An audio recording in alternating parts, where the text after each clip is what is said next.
செய்கர்மம் கைகூட்டும் செஞ்சொல் பெருவாக்கும் பீடும் பெருக்கும் உருவாக்கும் ஆதலால் வானூர் மானிமுத்தனை காதலால் கூப்புவார்தம் கை. இன்றைய வீடியோவில் நம்ம பார்க்கக்கூடிய தலைப்பு அப்படிங்கிறது சனிப்பெயர்ச்சி. சனிப்பெயர்ச்சி அப்படிங்கிறத பற்றி தான் நம்ம பார்க்க போகிறோம். முதல்ல என்னுடைய குலதெய்வத்தையும் காவல் தெய்வத்தையும் நவகிரகங்களையும் பஞ்சபூதங்களையும் வணங்கி நான் இந்த பதிவை தொடர்றேன். அதாவது சனிப்பெயர்ச்சி அப்படின்னு நம்ம பார்க்கும்போது சனி பகவான் சரியான தமிழ் வருடம் குரோதி வருடம் பங்குனி மாதம் 15ஆம் தேதி இரவு மணி 9:44க்கு, இதுவே ஆங்கில தேதி அப்படின்னு பார்த்தீங்கன்னா 2025 வருஷம் மார்ச் மாதம் 29, தமிழ் பங்குனி 15 தேதி. இந்த தேதியில் இரவு 9:44க்கு கும்பராசியிலிருந்து மீன ராசிக்கு பெயர்ச்சியாகி போகிறாங்க சனி பகவான். அது இதுவரைக்கும் தன்னுடைய சொந்த வீடான கும்ப வீட்டில் மூலத்திரிகோண வீட்டில் இருந்து மீன வீட்டுக்கு பிரவேசிக்கிறது அப்படிங்கிறத பற்றியும் இதனால் ஏற்படக்கூடிய பலன்களை பற்றியும் தான் நம்ம பார்க்குறோம். இதில் 12 ராசிக்கு என்ன விதமாக பலன்கள் இருக்கும் அப்படிங்கிறத பார்க்குறோம். பொதுவாக ஒவ்வொரு ராசிக்கு தனித்தனி வீடியோவும் பார்க்குறோம். இதில் சனி பகவான் யார் அப்படின்னு கேட்டிங்க அப்படின்னா, சூரியன் புத்திரன் தான் சனி. சனியின் புத்திரன் மாந்தி. அதாவது சனியின் புத்திரன் மாந்தி அல்லது குளிகன்னு சொல்லுவாங்க. இதில் சனியினுடைய நிலை அமைப்பு என்ன அப்படின்னு கேட்டிங்கன்னா, சனி மேற்கு திசைக்கு அதிபதி, மேற்கு திக்குக்கு அதிபதி. சூரியன் கிழக்க உதித்து மேற்கு மறைகிறாங்க. அதுக்கு நேர் எதிராக இருக்கக்கூடிய பிளானட் யாருன்னு கேட்டிங்கன்னா சனி பகவான். அதாவது 12 ராசிகளில் காலபுருஷனுக்கு 7ஆம் வீடுன்னு சொல்லக்கூடிய துலாம் வீட்டில் உச்சமடையக்கூடியவரும் மேஷத்தில் நீச்சமடையக்கூடியவருமான இந்த சனி பகவான் இருள் கிரகம் என்றும் நீதி கிரகம் என்றும் பாரபட்சமற்ற நீதிவான் அப்படின்னு நம்ம பார்க்குறோம். அதாவது ஒரு நீதிபதி என்ன பண்ணுறாங்க அப்படின்னா, தவறுகளை விசாரித்து மரண தண்டனையாக இருக்கலாம், ஆயுள் தண்டனையாக இருக்கலாம், தங்களுடைய உணர்வுகளுக்கு அப்பாற்பட்டு நீதி வழங்குறாங்க. அந்த ஒரு தன்மையில் தான் சனி பகவான் அப்படின்ற ஒரு கிரகம் அமைப்பு அப்படிங்கிறது இருக்குது. அவருக்கு ஈவு இரக்கம் அப்படிங்கிறதுலாம் கிடையாது அப்படின்ற அச்சம் மக்களிடையே நிறைய இருக்குது. அப்படிலாம் கிடையாது. ஒரு தனிப்பட்ட ஒரு நபருடைய ஜாதகத்தில் ஏற்பட்டிருக்கக்கூடிய கர்ம வினைகள் என்ன அப்படின்னு பார்த்துட்டு அதுக்கான சரியான பலாபலன்கள் என்ன அப்படிங்கிறத கொடுக்கறதுல சனி பகவான் சரியான ஒரு நிலையில் இருக்கிறாரு அப்படிங்கிறதுனால தான் நம்ம அவரை நீதிமான் அப்படின்னு சொல்கிறோம். அவருக்கு வச்சிருக்க பேர் ஒரு சரியான பேர் தான். இவர் மேஷத்தில் நீச்சமடைகிறார் அப்படிங்கிறதுனால மேசராசிக்காரங்களை பாதிக்க மாட்டார் அப்படின்ற ஒரு கருத்தும் இருக்குது. இந்த 12 ராசிகளில் முதலாவது ராசியில் தான் சனி பகவான் நீச்சமடைகிறாரு. சனி பகவான் பொறுத்த வரைக்கும் மேற்கு திக்கில் தான் பலம் அதிகம். அதாவது மேற்கு திக்கு அப்படின்னு பார்க்கும்போது மிதுனம், துலாம், கும்பம் மேற்கு திசை. இதில் கும்பராசியில் திக்பலம் அடைகிறாங்க. ஒரு ஜாதகத்தில் 7ஆம் வீட்டில் சனி பகவான் நிற்கும்போது அந்த சனி பகவானுக்கு 7ஆம் வீடு மேற்கு வீடு அப்படின்னு பேர். அங்கே திக்பலம் அப்படின்ற ஒரு அமைப்பில் பலம் அடைகிறாங்க சனி பகவான். இப்படிப்பட்ட சனி பகவான் மக்களிடையே ஒரு தவறான கருத்து இருக்குது. சனி ஒரு இருள் கிரகம், சனி பகவான் ஒரு துன்பங்களை மட்டும் தரக்கூடிய ஒரு கிரகம். 2.5 ஆண்டு, அதாவது மொத்தம் 7.5 ஆண்டுகள் அவருக்கு துன்பம் கொடுக்கறதுக்கு மட்டுமே அதிகாரம் கொடுத்து வச்சிருக்காங்க அப்படின்ற மாதிரிலாம் இருக்காங்க. அந்த மாதிரிலாம் கிடையாது. நவ கிரகங்கள் அப்படின்னு எடுத்துக்கிட்டாலுமே ஒவ்வொரு கிரகமும் ஒவ்வொரு பணிகளை செய்வாங்க. அதில் 9 கிரகமும் இணைஞ்சால் மட்டும்தான் ஒரு பலன் அப்படிங்கிறது கிடைக்கும். அதில் சனி பகவானுடைய பங்கு அப்படிங்கிறது ஒரு சிறப்பான ஒரு இடத்துல இருக்கும். இதில் நம்ம பார்க்குறது சனி பெயர்ச்சிக்கான பலன்கள். சனி பெயர்ச்சி 2025, 2025லேருந்து 2027 வரைக்கும் இந்த 2.5 ஆண்டு காலகட்டம், அதாவது 2.5 சொல்கிறோம். 2.5 ஆண்டு காலகட்டம் மீன ராசியில் பயிற்சி ஆகக்கூடிய இந்த சனி பகவான் மீன ராசிக்கு சனி பகவான் பயிற்சி ஆகிறாங்க. இதே சமயத்தில் அந்த வீட்டு அதிபதியான குரு பகவான் தன்னுடைய வீட்டுக்கு 4ஆம் வீடான மிதுனத்தில் தன்னுடைய சொந்த ராசி நட்சத்திரத்திலேயே பிரவேசிப்பாங்க. அதாவது குரு பகவானுக்கு 3 நட்சத்திரங்கள் கொடுக்கப்பட்டிருக்கு ஜோதிட சாஸ்திரத்தில். அதில் புனர்பூச நட்சத்திரத்தில் பிரவேசிப்பாங்க. சனி பகவான் தன்னுடைய சொந்த நட்சத்திரமான உத்திரட்டாதி நட்சத்திரத்தில் பயணிக்கும் போது குரு பகவான் தன்னுடைய சொந்த நட்சத்திரமான புனர்பூசத்தில் பிரவேசிப்பாங்க. ஆகையால் இந்த சனி பயிற்சி அப்படிங்கிறது ரொம்பவும் ரொம்பவும் உத்தமமான பலன்களை மக்களுக்கு, பொதுமக்களுக்கு, வணிகம் செய்யக்கூடியவங்களுக்கு, தொழில்துறையில் இருக்கக்கூடியவங்களுக்கு, குருமார்களுக்கு, ஆன்மீகத்துறை சம்பந்தப்பட்டவங்களுக்கு, ஆன்மீகத்தில் இருக்கக்கூடியவங்களுக்கு, பொது சேவையில் ஈடுபடக்கூடியவங்களுக்கு, பொது காரியங்கள், அதாவது இறை காரியங்கள் இதிலெல்லாம் ஈடுபடக்கூடியவங்களுக்கு இந்த 2.5 ஆண்டு காலகட்டமும் ரொம்ப சிறப்பான உன்னதமான உத்தமமான பலன்களை இந்த சனி பகவான் கொடுக்க காத்துக்கிட்டு இருக்காங்க. அப்படி தான் இந்த கிரக நிலைகள் அப்படிங்கிறது அமைஞ்சிருக்கு. சனி பகவான் மட்டும் வச்சுக்கிட்டு நம்ம ஒரு பயிற்சி பலன்களை சொல்ல முடியாது. சனி பகவான் மற்ற வருட கிரகங்கள்னு சொல்லக்கூடிய குரு பகவான், ராகு, எது இவங்களுடைய பேச்சின் அடிப்படையில் தான் தன்னுடைய பலன்களை முழுமையாக ஒரு ராசி கொடுப்பாங்க. இதில் நற்பலன்களை ஏற்படுத்தக்கூடிய ராசி அமைப்பு இந்த கோச்சார ரீதியில் அப்படின்னு பார்க்கும்போது ரிஷபம், கடகம், துலாம், மகரம், மற்றும் கன்னி இந்த 6 வீடுகளுக்கும் மிகவும் உன்னதமான பலன்களையும், மற்ற 6 ராசிகளான மேஷம், மிதுனம், சிம்மம், விருச்சிகத்துக்கு கூட நல்ல பலன்களை செய்யும். அதில் துலாமுக்கு மட்டும் ரொம்ப உத்தமமான பலன்களை செய்யும் அப்படி சொல்ல முடியாது. ஆனால் விருச்சிக ராசிக்கு அதிக நட்பலன்களை தரும், மகரத்துக்கு உன்னத பலன்களை தரும், கும்பத்துக்கு இதுவரைக்கும் இருந்த கஷ்டங்கள் குறைஞ்சி இனி நல்ல ஒரு காலகட்டம் அப்படிங்கிறது இந்த சனி பெயர்ச்சியில் உங்களுக்கு கண்டிப்பாக கிடைக்கும். இந்த 6 ராசிகளுக்கு, அதாவது மேஷ ராசிக்கு துன்பம் அப்படின்னு எடுத்துட்டா கூட ரிஷப ராசிக்கு நல்லா இருக்கு, கடக ராசிக்கு நல்லா இருக்கு, துலா ராசிக்கு காட்டிலும் விருச்சிக ராசிக்கு நல்லா இருக்கு, கன்னி ராசிக்கு நல்லா இருக்கு, மகர ராசிக்கு நல்லா இருக்கு. இந்த 6 ராசிகளுக்கு நட்பலன்களும், மற்ற 6 ராசிகளுக்கு பெரிய கெடுதல் இல்லை அப்படின்ற ஒரு நல்ல வார்த்தையை சொல்லி நம்ம வீடியோக்குள்ளே போகலாம். ராசியினுடைய இறுதி பாதமான ஒரே பாதம் மட்டும் கொண்டது உத்திர நட்சத்திரம் 1ஆம் பாதம் மட்டும்தான் அந்த சிம்ம ராசியில் இருக்குது. இந்த சிம்மத்தில் இருக்கக்கூடிய உத்திரம் 1ஆம் பாதத்துக்கு சனி பயிற்சி நல்ல பலன்களை கொடுக்குமா, தீய பலன்களை கொடுக்குமா அப்படின்ற ஒரு சந்தேகம் உங்களுக்குள்ளே இருக்கும். பொதுவாகவே சிம்மத்துக்கு பொறுத்த வரைக்கும் 2025 சனி பயிற்சி அஷ்டம சனியாக இருந்தாலும் துன்பங்களை கொடுக்க போகிறதில்ல. குறிப்பாக நண்பர்கள், இறை வழிபாடுகள் இதெல்லாம் முக்கியம். ஒரு வழிகாட்டுதலோடு நீங்கள் பயணிக்கும்போது நல்லாயிருக்கும் அப்படின்றத நம்ம முன்னாடியே சொல்லியிருக்கோம். ஸோ சிம்மம் சொன்னாலே, அதில் உத்திரம் சொன்னாலே சூரியன். அப்போ சிம்மத்துக்கும் அதிபதி சூரியன் தான், உத்திர நட்சத்திரத்துக்கும் அதிபதி சூரியன் தான். அப்போ உங்களுக்கு இந்த ஆண்டு அப்படிங்கிறது 2025 அப்படிங்கிறது சனி பயிற்சி குறிப்பாக 2 வருஷங்கள் அப்படின்றது பெரிய பாதிப்புகள் நிச்சயமாக கொடுக்காது. அதே நேரத்தில் தேவையில்லாத மனக்குழப்பங்கள், தேவையில்லாத மனக்கவலைகள் இதில் நீங்கள் கவனம் செலுத்தாதீங்க. 2வது விஷயம், கோபம் அதீதமாக வரும் சூரியன் நட்சத்திரத்துக்கு. கோபம் கண்ட்ரோல் பண்ண முடியாத அளவுக்கு வரும் உத்திரத்துக்கலாம். ஏன்னா நேர்மை நட்சத்திரம் தான் உத்திரம். ஸோ நேர்மை யாரையும் தவிட்டாங்க அப்படின்னா அதனால் நீங்கள் எடுக்கிற வேகம் அப்படின்றது, கோபம்ன்றது தாளாத அளவுக்கு வரும். அதை மட்டும் நீங்கள் மாற்றிக்கோங்க.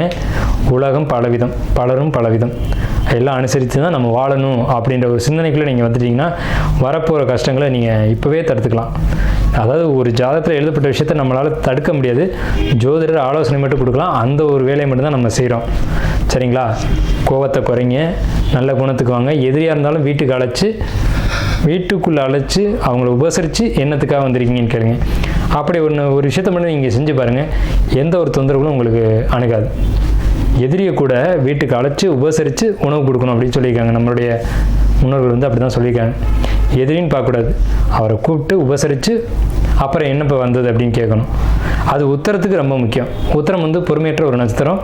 இந்த குணங்களை, பொறுமையை நீங்கள் வளர்த்துக்கோங்க. ஏன்னா சனி பகவான் பொறுமைக்காரர், சூரியன் வேகம். சூரியன் பார்த்தீங்கன்னா குறித்த நேரத்துக்கு உதிக்கிறது தான் அதனுடைய வேலை, குறித்த நேரத்துக்கு அஸ்தமிக்கிறது தான் அது வேலை. சூரியன் எப்போவுமே சொன்ன சொல் தவறாமல் இருக்கணும்னு நினைப்பார், ஃபாஸ்ட்டாக இருக்கணும்னு நினைப்பார். அதனால் பல துன்பங்கள் வந்துடும். அதனால் பொறுமையை கடைப்பிடிங்க, எல்லா பிரச்சனையும் வெளியில் வரலாம். திருமணம், குடும்ப வாழ்க்கை இதெல்லாம் ரொம்ப ஒரு சிக்கலான ஒரு அமைப்புக்குள்ளே வரப்போகக்கூடிய காலகட்டம். கணவன் மனைவியிடையே விட்டு கொடுத்து போகக்கூடிய தன்மைகள் வேணும்.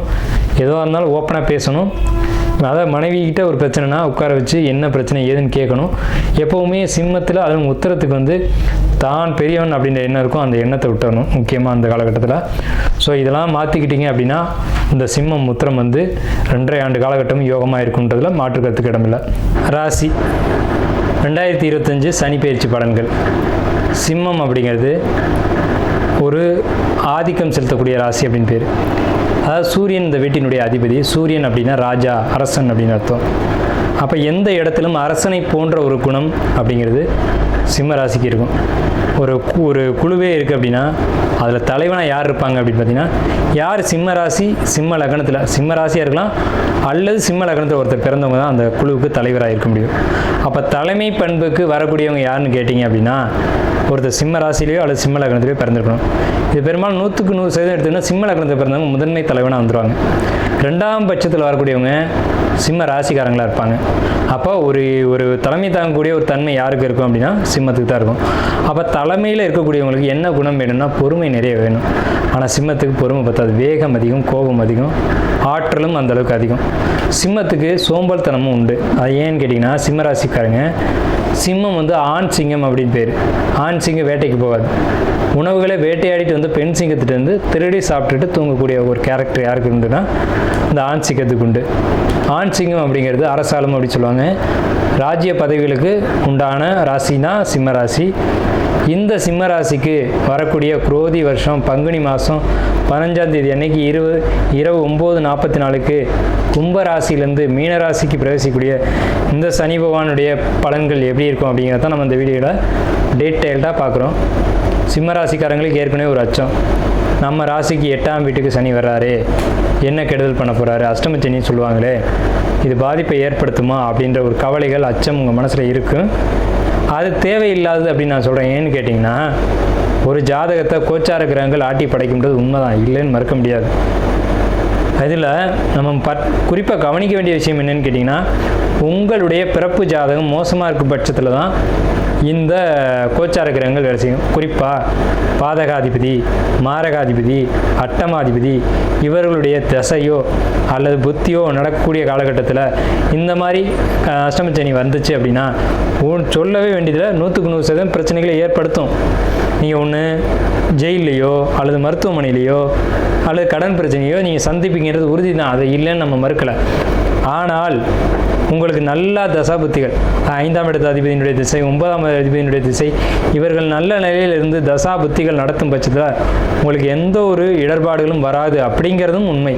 ஸோ அப்போ உங்களுடைய சுய ஜாதகம் அப்படிங்கிறது ரொம்ப முக்கியம். இதில் கோச்சார பலன்களை மட்டும்தான் நம்ம சொல்கிறோம். இது ஒரு 70% கரெக்டாக இருக்கும்.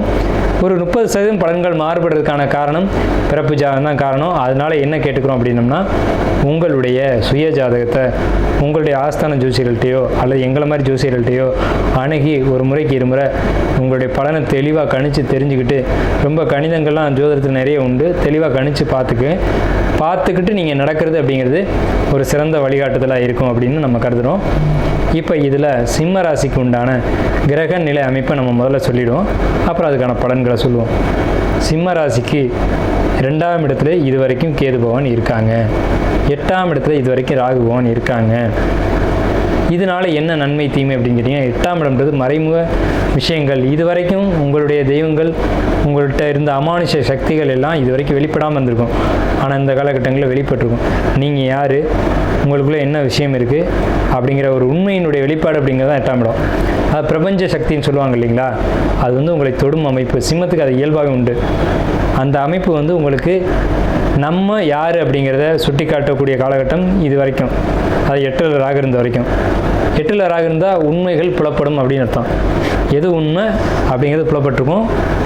ஒரு தெரியாத விஷயம், புரியாத விஷயம் புரிஞ்சிருக்கும் அப்படின்னு நம்ம சொல்கிறோம். அதே நேரத்தில் மே மாதம் 18ஆம் தேதிக்கு மேலே 7ஆம் இடத்துக்கு ராகு வர்றாங்க. சிம்மத்துக்கு 7ஆம் இடம் அப்படிங்கிறது மாரகஸ்தானம் பேர். 2ஆம் இடத்துல மாரகஸ்தானத்தில் இப்போ கேது இருக்காங்க. இவங்க பயிற்சியாகி சிம்மத்துக்கு கேது வருவாங்க. இந்த பயிற்சி உங்களுக்கு மட்டும் இல்லை, பொதுவிலே நம்ம சொல்கிறோம், மிக மிக மிக மிக உன்னதமான ஒரு அமைப்பு. மாரகஸ்தானத்தில் கேது இருப்பது சிறப்பு அல்ல, மரணத்துக்கு இணையான கண்டங்களை கொடுத்திருக்கும். சிம்மராசிக்கு விபத்துக்கள் ஏதாவது ஏற்பட்டிருந்துக்கலாம், விபத்துக்கள்லேருந்து நீங்கள் தப்பிச்சுக்கலாம். உடல் ரீதியாகவோ அல்லது விபத்துகளாகவோ அது நடந்திருக்கும். சரிங்களா? 8ஆம் இடம்ன்றது மறைமுக விஷயங்கள் அல்லது விபத்து, ஆக்சிடென்ட்டு, இது மாதிரியான ஏதாவது ஒரு துன்பங்கள் ஏற்பட்டிருக்கும். சிம்மம் இதை கடக்காமல் வந்திருக்க முடியாது. இரத்த காயங்களையோ அல்லது ரத்தம் சம்மந்தப்பட்ட உடல் பாதிப்புகளையோ இதுக்கு முன்னாடி நீங்கள் சந்திச்சிங்க அப்படின்றத சொல்லிவிட்டு, இனி என்ன நடக்கும் அப்படின்னு பார்க்கும்போது, இனி உங்களுக்கு குரு பகவானுடைய பார்வை உங்களுக்கு 2ஆம் இடத்தை மாரகஸ்தானத்தை பார்ப்பதால் இது முடிச்சு. குரு பெயர்ச்சி மே மாதம் 18ஆம் தேதி. உங்களுடைய 3ஆம் இடத்தையும் உங்களுடைய 5ஆம் இடத்தையும் உங்களுடைய 7ஆம் இடத்தையும் ஏக காலத்தில் குரு பகவான் பார்ப்பாங்க. உங்கள் ராசிக்கு 11ஆம் இடத்துக்கு பெயர்ச்சியாகி குரு பகவான் எங்கே வர்றாங்க? உங்கள் ராசிக்கு 11ன்றது வெற்றி, ஜெயம், லாபம் அப்படிங்கிற ஒரு அமைப்பு. வெற்றி, ஜெயம், லாபம் அப்படின்ற ஒரு இடத்துக்கு குரு பகவான் வரும்போது, குரு பகவான் 11ஆம் இடத்துலேருந்து தன் வீட்டை 7ஆம் பார்வையாக 5ஆம் இடத்தை பார்ப்பார். சிம்மத்துக்கு அஷ்டமச்சனியை ஆஃப் பண்ணக்கூடிய விஷயந்தான் இது. அஷ்டமச்சனியும் கவலைப்படுறீங்க இல்லையா? அப்படி விஷயம் உங்களுக்கு நடக்க போகிறதே இல்லை. கிட்டத்தட்ட 15 மாத காலகட்டங்கள் குரு பகவான் தன்னுடைய கட்டுப்பாட்டில் இந்த அஷ்டமச்சனியை வச்சுக்க போகிறார் அப்படிங்கிறதான் சிம்மத்துக்கு நம்ம சொல்கிற மிகப்பெரிய உண்மை. 15 மாத காலகட்டங்களுக்கு உங்களுக்கு அஷ்டமச்சனி கிட்ட நெருங்காது. சிம்மத்தை பொறுத்த வரைக்கும் முன்னெச்சரிக்கையாக நம்ம சொல்லக்கூடிய விஷயம், சுப விரய செலவுகளை ஏற்படுத்திக்கோங்க. திருமணம், இடம் வாங்குதல், வீடு கட்டுதல் போன்ற விஷயங்களை நீங்கள் உங்களுக்கு ஏற்படுத்தி கொண்டே ஆக வேண்டும். நீங்கள் விரும்பினாலும் விரும்பாட்டியும் இது உங்களுக்கு கிடைச்சே தீரும். இடம் வாங்கி போட்டுருங்க சார், வீடு கட்டலை சார், கண்டிப்பாக கட்டிடுவீங்க. அதே மாதிரி வீடு கட்டி திருமணம் நடக்கக்கூடிய அமைப்பு, திருமணத்துக்கு பின்னாடி சுப விரய செலவுகள், அதாவது வீடு கட்டி அந்த வீட்டுக்கு புதுசாக குடி போகிறதா இருக்கட்டும், சுப விரயங்கள் உறுதியாக உங்களுக்கு காத்துக்கிட்டு இருக்கு. ஏன்னா 5ஆம் இடம்ன்றது மன மகிழ்ச்சியை சுட்டி காட்டும். சிம்மத்துக்கு 5ஆம் வீட்டை தான் குரு பகவான் பார்க்குறாரு. அப்போ உங்களுக்கு மனசு சந்தோஷமான ஒரு நிகழ்வு அப்படிங்கிறது நிச்சயமாக நடக்க போகிறது உறுதி. இது யாராலையும் மாற்ற முடியாது. என்னுடைய கருத்து இதுதான். என்னுடைய கருத்தில் நான் ஸ்ட்ராங்காக இருக்கேன். இப்படி தான் நடக்க போகுதுன்றதை நம்ம சொல்கிறோம். உங்களுக்கு 5ஆம் இடத்தை குரு பகவான் பார்ப்பது மிகப்பெரிய நன்மை. என்ன நன்மைன்னு கேட்டிங்கன்னா, குடும்பத்தில் நல்ல விஷயம் நடக்க போகுது, அவ்வளோதான். ரொம்ப சூப்பராக இருக்கும். இதுக்கு முன்னாடியும் உங்களுடைய இல்லத்தில் கடந்த ஆண்டுகளில் ஒரு சுப விஷயங்கள் நடந்திருக்கும். நான் சொல்கிறது உண்மைங்கிறதுக்காக இதை சொல்கிறேன். கடந்த காலகட்டங்களில் அந்த மாதிரி ஒரு சுப நிகழ்ச்சிகள் நடந்திருக்கும். அதை ஆதாரமாக வச்சுக்கிட்டு எதிர்காலத்தில் நடக்க போகுதுன்றதை உறுதிப்படுத்திக்கோங்க அப்படின்றத உங்களுடைய கருத்துக்கே நான் விட்டுறேன். சரி, என்ன மாதிரியான சுப நிகழ்ச்சிகள்?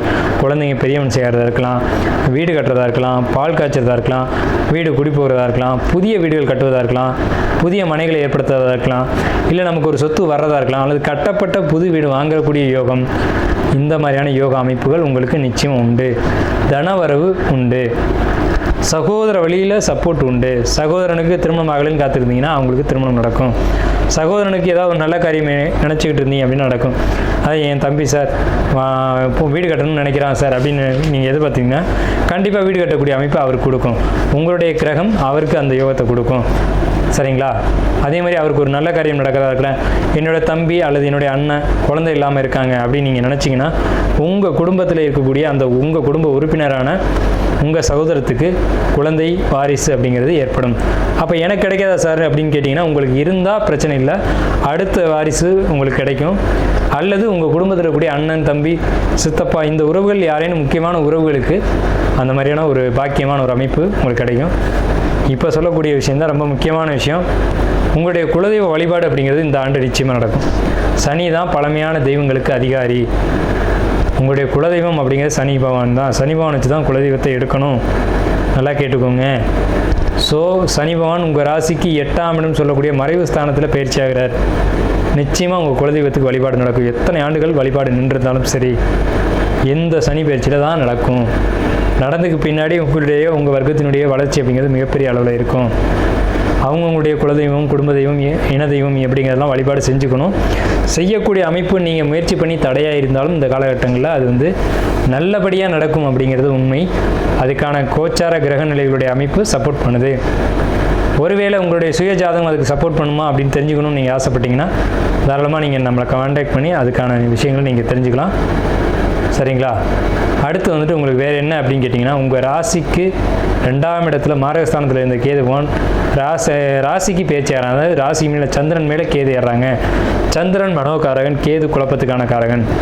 ஆனாலும் உங்களுடைய 5ஆம் இடத்தை குரு பகவான் பார்ப்பதால் அந்த குழப்பம் தீரும் அப்படிங்கிறத உண்மை. ஒரு விஷயத்தை நிதானமாக யோசித்து சிந்தித்து செயல்படுவீங்க அப்படிங்கிறத உண்மை. சிம்மம் யாராக இருந்தாலும் உறுதியாக சொல்கிறேன், உங்கள் குலதெய்வம் கோயிலில் ஒரு மரம் இருக்கும். அந்த மரத்தில் போய் நீங்கள் வழிபாடு பண்ணிட்டு வந்தீங்கன்னா உங்களுக்கு தேவையான நல்ல விஷயம் நடக்கும். எப்படி சொல்கிறோம்னா, சிம்மத்துக்கு 5ஆம் வீடு தனுசு வீடு. தனுசுன்றது குரு பகவானுடைய வீடு. அப்போ குருனா மரங்கள், காய்கள், கனிகள் கொடுக்கக்கூடிய மரங்கள்னு அர்த்தம். அதை வச்சு தான் நம்ம சொல்கிறோம். உங்களுக்கு ஒரு தடைகள், ஒரு தொந்தரவுகள் இருக்குது அப்படின்னா உங்கள் குலதெய்வம் கோயிலில் இருக்கக்கூடிய மரத்துக்கு அடியில் போய் ஒரு 10 நிமிஷம் உட்காந்து உங்களுடைய வேண்டுதல்களை சொல்லிட்டு வந்தீங்க அப்படின்னா நிச்சயமாக உங்களுடைய வேண்டுதல் நிறைவேறும். இந்த சனி பயிற்சி வாயிலாக உங்கள்கிட்ட இந்த ஒரு விஷயத்தை சொல்கிறதுக்கு நான் மிகவும் சந்தோஷப்பட்டுக்கிறேன். அடுத்து திருமண வாழ்க்கை, இந்த சிம்ம ராசிக்கு திருமண வாழ்க்கை எப்படி இருக்க போகுது? கணவன் மனைவியிடையே இருந்த கருத்து வேறுபாடுகள் நீங்கி ஒற்றுமை, சந்தோஷம், அன்பு இதெல்லாம் நிறைய கிடைக்க போகுது. ஏன்னு கேட்டிங்கன்னா, கேது பகவானுடைய பேச்சு தான் இதுக்கு முக்கிய காரணம். கேது 2ஆம் இடத்துலேருந்து பேச்சாகி ராசிக்கு வர்றாங்க. ஸோ குடும்ப உறவுகளுக்குள்ள இந்த சிக்கல்கள் தீரும். அதே நேரத்தில் உங்களுக்கு 8ஆம் இடத்து சனி பகவான் 2ஆம் இடத்தை பார்ப்பாங்க. 8ஆம் இடத்து சனி பகவான் உங்களுக்கு பார்க்கக்கூடிய இடம் 2 மற்றும் உங்களுக்கு உங்கள் ராசிக்கு 5, உங்கள் ராசிக்கு 10ஆம் இடம். இந்த 3 இடங்களை 2, 5, 10 இந்த 3 இடங்களை பார்க்கறதுனால என்ன நன்மை தீமைகள் அப்படிங்கிறத பார்ப்போம். 10ஆம் இடம் கர்மஸ்தானம், தொழில் ஸ்தானம். இதை சனி பகவான் பார்க்கறதுனால உங்களுக்கு வேலையில் நிதானம், பொறுமை, நம்ம தொழிலை எப்படி பண்ணணும், எப்படி பண்ணால் நல்லாயிருக்கும் அப்படிங்கிற ஒரு சிந்தனை உங்களுக்கு கிடைக்கும்.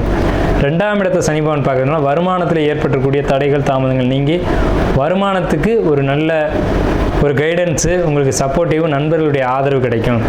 அதே நேரத்தில் 5ஆம் இடத்தை சனி பகவான் பார்த்தாலும் அங்கே குரு பகவானுடைய பார்வை இருந்து நண்பர்கள் மூலமாகவும் அதாவது உறவினர்கள் மூலமாகவும் உங்களுக்கு சப்போர்ட்டிவ், உங்களுக்கு ஒரு ஆதரவு அப்படிங்கிறது கிடச்சி உங்களுடைய குலதெய்வ அனுகிரகமும் கிடைக்கும் அப்படிங்கிறத நம்ம மீண்டும் வலியுறுத்தி சொல்கிறோம். அதே மாதிரி உங்கள் ஜாதகத்தில் குரு பகவான் 10ஆம் இடத்துல இருந்து 11ஆம் இடத்துக்கு பயிற்சியாகி உங்கள் ராசிக்கு 3, 5, 7 இடங்களை பார்க்குறாங்க. ராகு கேதுக்களை பொறுத்த வரைக்கும் ராகு பகவான் பார்க்குறது உங்களுக்கு 11ஆம் இடம்ன்ற லாபஸ்தானத்தை. ஸோ ராகு பகவானுக்கும் இந்த 11ஆம் இடத்துக்கும் ஒரு தொடர்பு வரும்போதெல்லாம் தொழிலில் லாபம் 2 மடங்காக கிடைக்கும். ராகு 2 மடங்குன்னு சொல்ல முடியாது, பன்மடங்கு அப்படின்னு கூட சொல்லலாம். அப்போ பன்மடங்கு உங்களுக்கு வந்து தொழிலில் லாபம் கிடைக்குது அப்படிங்கிறது இதில் உறுதியாகுது. உங்களுடைய தொழிலை பயங்கரமாக டெவலப் பண்ண போகிறீங்க. அதுக்கு 11ஆம் இடம் அப்படிங்கிறதுல இன்னொரு ரகசியம் என்னன்னு கேட்டிங்கன்னா, நண்பர்கள். இந்த 11ஆம் இடத்து நண்பர்கள் யாருன்னு கேட்டிங்கன்னா நீண்ட கால நட்பு அப்படிங்கிறது தான் அர்த்தம். நண்பர்களோடு இணைந்து நீங்கள் பயணிச்சிங்க அப்படின்னா நீங்கள் பண்ணக்கூடிய தொழிலோ சர்வீஸோ மிகப்பெரிய வளர்ச்சி அடையும். அதே நேரத்தில் நீங்கள் நண்பர்கள் மனது வருத்தப்படாமல் நடந்துக்கணும். சிம்ம ராசியாக இருந்தாலும் சரி, சிம்ம லக்னமாக இருந்தாலும் சரி. சிம்ம லக்னத்துக்கு 100% பொருந்தும், சிம்ம ராசிக்கு 50% இந்த பலன்கள் பொருந்தும் அப்படிங்கிறத நம்ம மீண்டும் மீண்டும் வலியுறுத்தி சொல்கிறோம். 11ஆம் இடம்ன்றது நண்பர்கள், 11ஆம் இடம்ன்றது லாபம். நண்பர்கள் மூலமாக தான் லாபம் கிடைக்கும். நண்பர்கள் தான் உங்களுக்கு நலவிரும்பிகளாக செயல்படுவாங்க அப்படிங்கிற ஒரு உண்மையை தெரிஞ்சுக்கோங்க. ஸோ உங்களுக்கு சிம்மத்தை பொறுத்த வரைக்கும் அஷ்டமச்சனி என்பது இருந்தாலும் அஷ்டமச்சனியில் நீங்கள் இதெல்லாம் பண்ணக்கூடாதுன்றதை நம்ம சொல்லிடுவோம்.